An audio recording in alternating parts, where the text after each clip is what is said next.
Failure is a stepping stone of success. याचा अर्थ काय होतो सांगा बरं. अपयश यशाची पहिली पायरी आहे.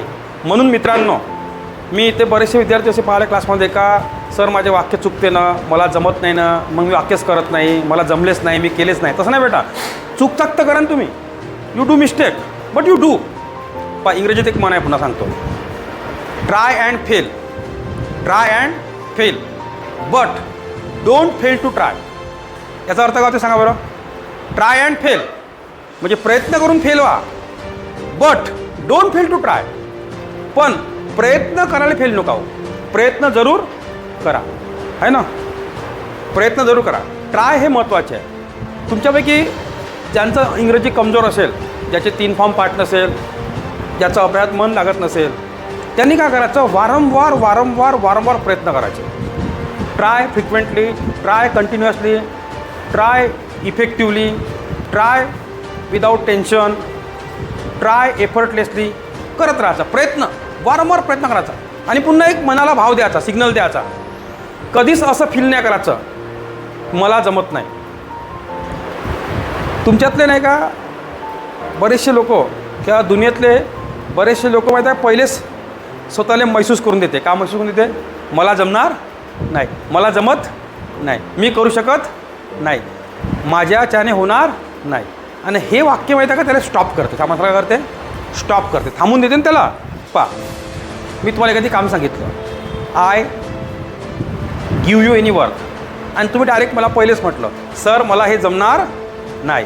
काम काय झालं, काम काय झालं, काम स्टॉप झालं ना. कारण तुम्ही काय म्हटलं, I can not do, it is not possible for me. काम काय झालं, स्टॉप झालं. पण मी तुम्हाला काम दिलं आणि तुम्ही म्हटलं सर याच्यापूर्वी मी करून नाही पाहिला आहे, I did not do before this, पण I try my level best. पण मी उत्तम प्रयत्न करतो. काम स्टार्ट झालं का, स्टॉप झालं का, स्टार्ट झालं. काम काय झालं, स्टार्ट झालं ना. मग तुम्ही उत्तम प्रयत्न केला, तुम्ही फेल ठरले.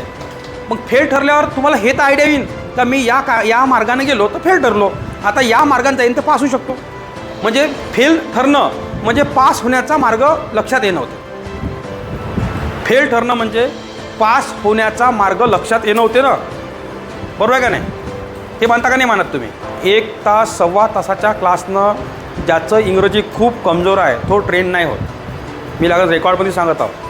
कमीत कमी त्याला उन्हाळ्याच्या सीझनमध्ये 2.5 तास ते 2 तासाचा क्लास पाहिजे. आणि 2.5 तासाचा क्लास म्हणजे मी काही 2.5 तास शिकवणार नाही आहे. 1.25 तास 1.5 तास मी शिकवणार आहे आणि पाऊण तास त्याला 1 तास त्याला प्रॅक्टिस करावी लागणार आहे. आणि जो प्रॅक्टिस करत नाही तो जिंदगीत कोणत्या क्षेत्रात पास होऊ शकत नाही. म्हणजे फक्त 10वी 12वी सोडून फक्त इंडियातलं शिक्षण एवढं चांगलं आहे का तुम्ही 12वीपर्यंत फेल होणार नाही. पण इंडियातलं एज्युकेशन सोडून जिंदगीतल्या कोणत्याच फील्डमध्ये तुम्ही पास होणार नाही. हां, तुम्ही हैदराबादला जाऊन शिकाले, तुम्ही दिल्लीला जा, कारण जेवढे बी कोर्सेस निघाले आहे त्याचा एकच एम आहे, हाऊ टू अर्न मनी. तुम्ही 12वीमध्ये फक्त 50% मार्क मिळवा बाउंड्रीवर.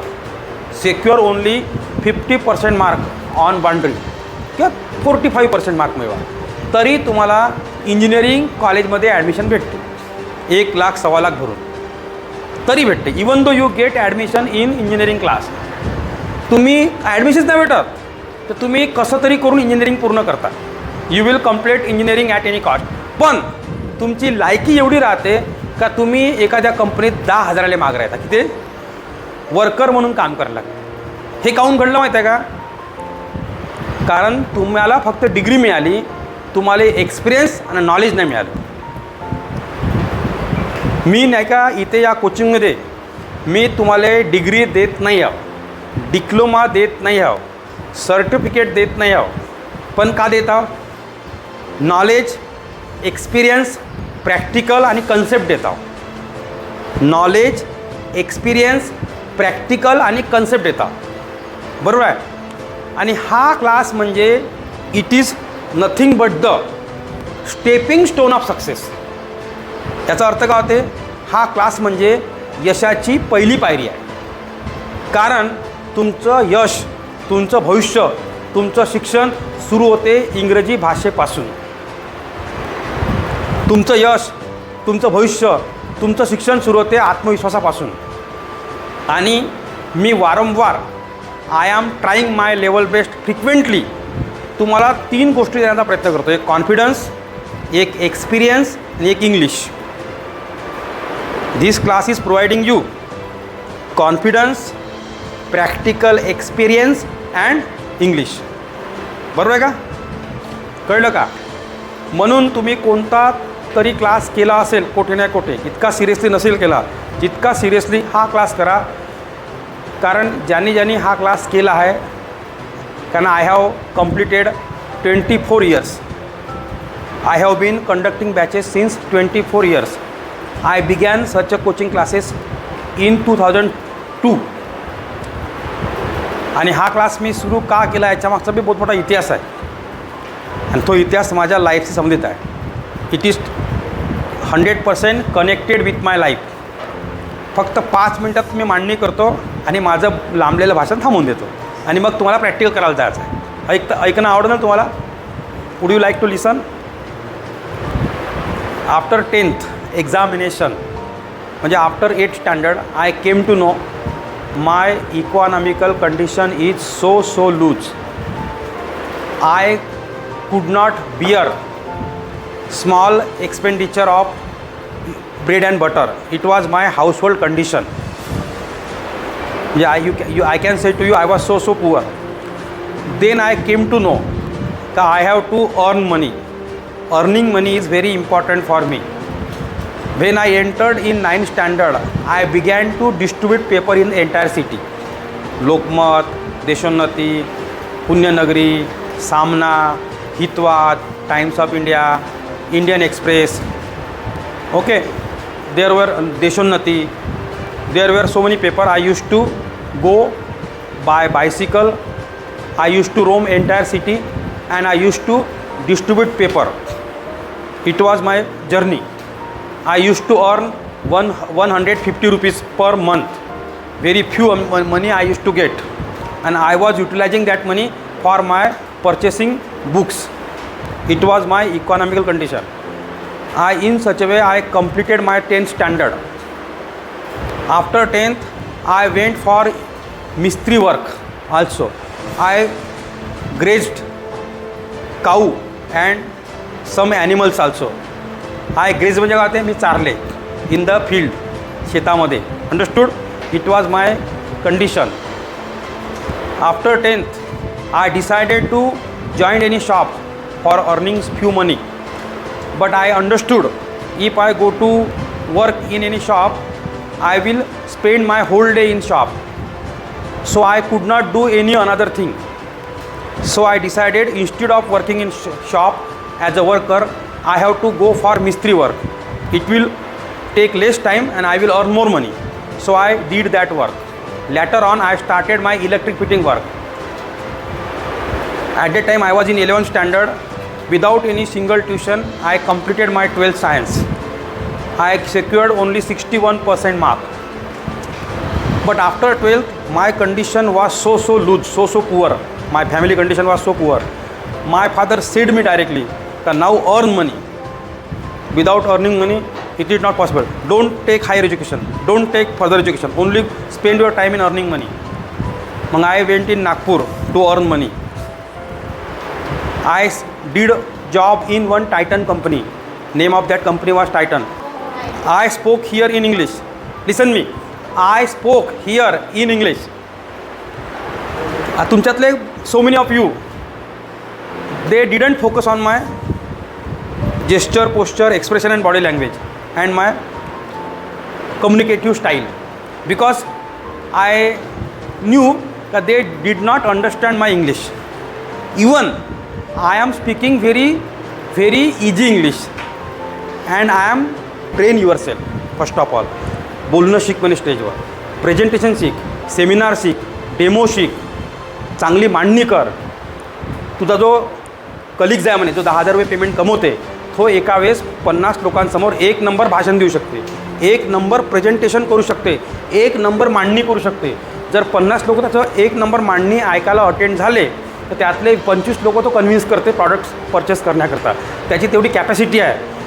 तुला धड स्टेजवर उभवता येत नाही, 2 लोकांसमोर बोलता येत नाही, दूरपर्यंत इंग्लिश येत नाही आणि अपेक्षा करते पगाराची.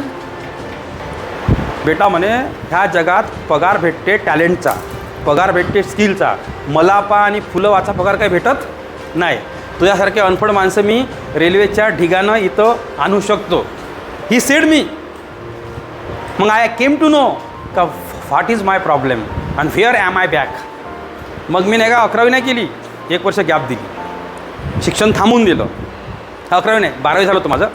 I gave 1 year gap. माझ्या 12वी आणि BSc मध्ये 2 वर्षाची गॅप आहे. I have a 2 year gap within a 12th and BSc. मी आम्हाला शिक्षणापेक्षा झालं पैसे कमवणं महत्त्वाचं आहे. I have to focus on earning money first of all, then I will think about my further education. शिक्षण कुठं पळून जाते, शिक्षण परत पण शिकता येते. Are getting my point. मग मी नागपूरला माहिती की काय केलं, I join 1 coaching class in Nagpur. आणि त्याला एक संजय रगडाटे नावाचे सर होते, Oxford English speaking class. I join there. त्याची फी होती 17,000 ते 18,000, 16,000 त्यावेळेस. At a time 25 year before I am talking this, 27 or 26 year before. I am speaking here right now. What happened 25-26 year before. पहिल्या दिवशी क्लासला गेलो, sir मला demo class दोन द्या म्हटलं. 1 दिवस बस म्हणे. दुसऱ्या दिवशी पहिले रजिस्ट्रेशन फी 3,000, 8 दिवसानं 8,000 आणि 1 महिन्यानं उरलेले पैसे भरला करणार. I sat 1 day freely. It was a very impressive class. I attended for an hour. 1 तासाकरता अटेंड केला. दुसऱ्या दिवशी पहिले पैसे आण मग बस. मग मामाला फोन लावला, माझ्यापाशी काही पैसे होते. माय अंकल, मामाला अंकल म्हणते, brought me money. I paid money and I join the class. माझा क्लास आणि माझी रूम हे 6 किलोमीटर अंतरावर होती. सकाळी 6:30चा क्लास होता. 6 kilometre distance I had been captured. 6 kilometre distance I had been capturing within a 30 minute by bicycle. रोज सकाळी 5:45 निघायचो, 6:15 6:30 क्लास राहायचा. I use to go by bicycle. Class करायचा. मग एक्स्ट्रा क्लासला बसू का म्हटलं सर, डबल बॅचला. डबल बॅचले कुठं बसते म्हणे, पहिले पूर्ण फीस पेड होते मग बस. They are the professional people. जसं मी I take care of you, I knew it. मी तुमची खूप काळजी घेतो. मी एवढी काळजी घेतो का पोरांना स्पीकिंगच्या लायब्ररी फ्री ठेवतो 1 महिन्यासाठी. त्यांना डब्बा खाची व्यवस्था करून देतो. त्यांना मेंबरशिप कार्ड घेतल्याबरोबर 2-3 बॅचेस फ्री ठेवतो. त्यांना मॉनिटर बनवतो. त्यांना पेमेंट देतो. I take care of you. मी तुमची खूप काळजी घेतो. तुम्ही माझा क्लास सोडून कुठेही जा, ते एवढे प्रोफेशनल लोक आहे. They are so professional people का पैसे खूप जास्त आणि रिझल्ट खूप कमी. पाहून घ्या, तुम्ही गेले असेल कोणी कोणी तर. सम ऑफ यू, तू गेले आहे का? Where did you go? You are saying तुम्ही जा. After this class you go in big cities for learning any new thing. एखादी MSCITचा कोर्स करा, CCCचा कोर्स करा. पाच तुम्हाला किती नॉलेज भेटते, किती घंटे बसवते. Go to C.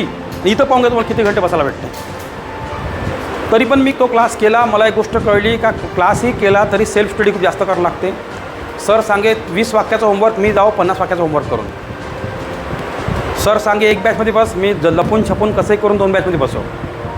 मागच्या बेंचवर बसव, कुठेही बसव पण बसव. आय यूज टू सीट है ना. सर सांगे 4 घंटे अभ्यास करायला लागते रोज, मी 8 घंटे अभ्यास करतो. कारण कसं आहे, ज्याची जळते त्याले कळते, आहे का नाही. तुम्हाला ते कथा माहीतच आहे. Do you know that story. बरोबर आहे ना. आपण तर पूर्ण जळलो होतो. आपल्याला तर मेहनत घेणं आवश्यक होती. It was a reality. अशी मेहनत घेतली जमून. काहीच नाही इंग्लिशमध्ये, काहीच दम नाही आहे. What is the hard work for English. फक्त तुम्हाला वाक्य ओळखता आले पाहिजे. काय ओळखता आले पाहिजे? How to analyse sentences. How to analyse sentences शिकलं तुम्हाला. ॲनालाइज वाक्याचं पृथक्करण करा. म्हणजे जे वाक्य तुम्हाला इथं आले, समजा हे वाक्य आलं कोणतं, he could have sanctioned me 1 lakh rupees. तर हे वाक्य वाचताना तुम्हाला हे कळलं पाहिजे का तो माझ्यासाठी 1 लाख रुपये सँक्शन करू शकला असता. म्हणजे मिनिंग कळलं पाहिजे. इंग्लिश वाचताना मराठी कळलं पाहिजे. जसं तो अस्खलित इंग्रजी बोलू शकला असता पण क्लासला नियमित आला नाही, तर ही कुड हॅव स्पोकन म्हणजे बोलू शकला असता, म्हणजे could have fluent English but did not come to the class. आला नाही म्हणजे टेन्स कोणता आहे? सिम्पल पास्ट टेन्स आहे. फक्त वाक्य ओळखायला पाहिजे. आता बरेचसे पोरं कोणती गलती करते, which mistake they commits while attending my class. ते वाक्य ॲनालिसिस परफेक्ट शिकतच नाही, होमवर्कच करत नाही. आणि वाक्य ॲनालिसिस परफेक्ट शिकण्याकरता एकच उपाय आहे. कोणता? Do the maximum homework. Do the maximum homework and come on the stage and mumble the sentences. Come on the stage, mumble the sentences. In brief I would like to say you, Marathi सांगतो, सांगण्याचं तात्पर्य असं, in brief म्हणजे काय थोडक्यात तात्पर्य, I would like to say you, जोपर्यंत तुम्ही 50% थिअरी लाईफमध्ये जर तुम्हाला यश प्राप्त करायचं in any faculty, in any field, in any particular sector, anywhere else, तर तुम्हाला हा नियम फॉलो करावा लागेल. You have to follow this rule. 50% theory plus 50% practical. जर थिअरी 90% असेल आणि प्रॅक्टिकल 10% बी नसेल किंवा नसेल तर तुम्ही नॉलेज खूप घ्याल, डिग्र्या खूप घ्याल, पण कामयाबी मिळवणार नाही. जगामध्ये पैसा त्याच लोकांना कमवला आहे, जगामध्ये नाव लौकिक प्रसिद्ध त्या लोकांनी कमवला आहे ज्यानं प्रॅक्टिकली लोकांना समजून घेतलं आहे, प्रॅक्टिकल जास्त केलं आहे. Whole world is a big book and you have to read this whole world with your experience. पूरी दुनिया एक बड़ी किताब है, उसको तुम्हारे अनुभव से पढ़ना पड़ता है. ये किताब मार्केट में आई है लेकिन ये किताब बाद में आई है. किताब आने के पहले इसका एक्सपीरियंस आया है प्रैक्टिकली. जिस आदमी ने इसका प्रैक्टिकल एक्सपीरियंस लिया है वो प्रैक्टिकल एक्सपीरियंस को किताब में शब्दों के माध्यम से रखा है. सिर्फ it has been practical experience has been put with the help of words in this book. First of all experience came, then book came in the market. The experience can make you sure. Understood? आणि हिंदीमध्ये इंग्लिशमध्ये एक म्हण आहे, शेवटचं वाक्य सांगतो batch थांबवतो. Wise man always learn from others experience. शहाणा माणूस नेहमी दुसऱ्याच्या अनुभवातून शिकतो. वाक्य काय? जो माणूस जिंदगीत खूप फास्ट तरक्की करतो, समजा माझा एक्सपिरियन्स मी तुम्हाला सांगितला, तुम्हाला काय शिकायचं आहे काय नाही आहे तुम्ही ठरवा. कारण इंग्रजीमध्ये म्हण आहे, wise man always learn from others experience. हुशार माणूस नेहमी दुसऱ्याच्या अनुभवातून शिकतो. माझ्या अनुभवातून तुम्हाला काय शिकायला मिळते? भाषण देणं, संचालन करणं, डिबेट करणं, प्रेझेंटेशन करणं, टीचिंग करणं, हे सर्व तुम्हाला कसंही करून जीवनात पहिले शिकणं आवश्यक आहे. इतकं लक्षात ठेवा. इतकं बोलून मी माझे 2 शब्द समाप्त करतो. थँक्यू.